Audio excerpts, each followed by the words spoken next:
Hello Facebook friends and YouTube friends, Alicia here with a video of a junk journal. It's not complete, it's going to be part of my Let's Make a Junk Journal series. So I have video 1 and video 2 up, and the first video was the basic supplies, and then the second video was the signatures. And this is obviously a different journal than I've been using for the series. I will get back to the other journal, but I figured I'm going to show 2 different journals for part 3 of this video and different ways to do things, because it's going to be embellishing of the signatures. And so I'm going to just show you some different things that I do. This is obviously an Alice in Wonderland journal.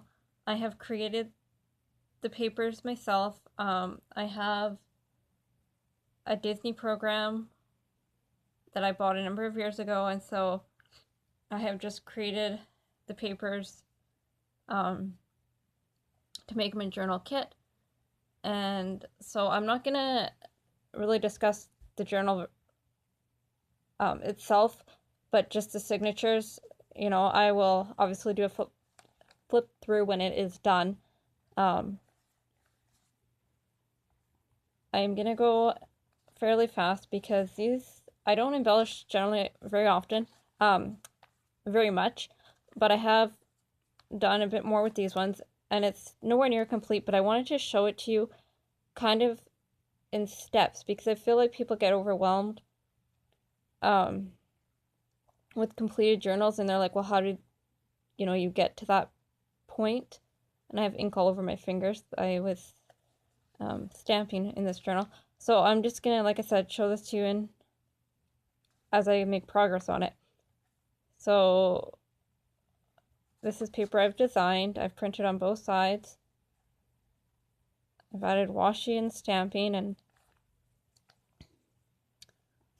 my paper cutter has that edge that I can add.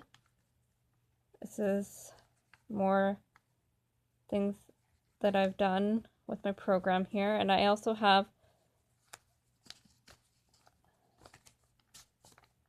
a book. It's not sewn together yet. I'm going to sew it together, but I'm going to make it like a coloring book because I have a bunch of images that I printed off to be colored. Some tags. This is another page I've designed.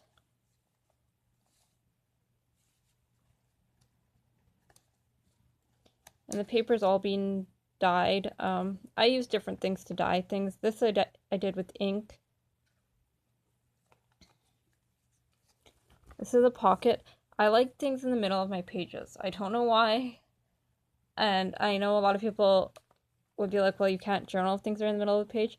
I really don't lose any journaling space, just because I can put journaling space, tags and whatever in the pockets. So it doesn't really affect the journaling. Another bag. Those were gifted to me, so I've been using things that have been gifted. Another page I created. This is a doily page with a tag.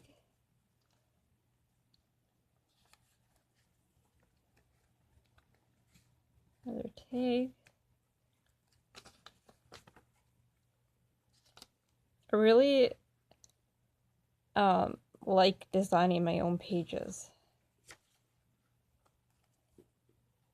And anybody that knows me knows that if there's a way I can do something myself, I will. Another tag I've made. This is open as well.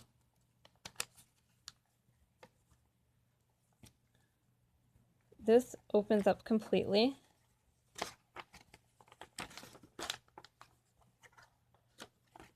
Sometimes the reason I have things like this is because I hate cutting things. Like, I hate trying to get things even. So if I can fold and tuck and whatever so I don't have to cut, I will. And this is also a tuck spot. And I mean, I like this idea because of the journaling spot and because I can store things in it, so it's practical. some washi tape. I just thought it was funny to have like the arrows going as they're running. Another journaling card. Oh, and the other thing that's been really fun about this journal is everybody always wants these perfect journals, including me. And like I just told you, I hate cutting things. Part of the reason I hate cutting is because I have a hard time getting things straight. And so the harder I try, the worse it gets. You know how that goes. And by the end, you kind of just give up and nothing's straight and nothing's, you know, turned out the way you wanted. Well, with this journal, what I had decided was I was not going to make my pages even. I mean, I wanted my edges semi-straight or like cut with my decorative blades on my cutter, but I didn't want everything lined up because it was so frustrating for me that I was not enjoying the process of creating, because I'd look at it and I would just see imperfection. And this I've really enjoyed because it's Alice in Wonderland, and as most of you know, it doesn't make sense. So why did I need a perfect journal for this theme? So anyways, that is that. Another card I've made.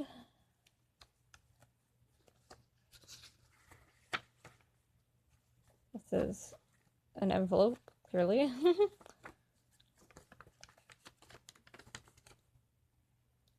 I love that flamingo stamp. It's a little bit crooked there, but doesn't matter.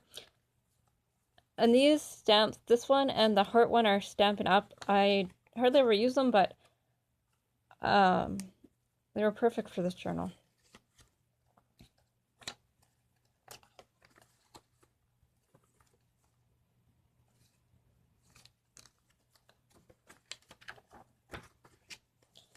This is a journaling spot, or I'm actually probably going to put another coloring picture in here because, like I said, this journal will be really interactive when it's done. I am a doodler and don't keep focused on much for long, so I like the idea of having things I can color in my journal and things I can, you know, places to add, and just have it interactive and not just one or the other. This is my favorite page that I was able to create. I don't want to say design necessarily because obviously I used a program. This wasn't something that I've made from scratch, but anyways, this is kind of neat. It's just opens all up. And a tag.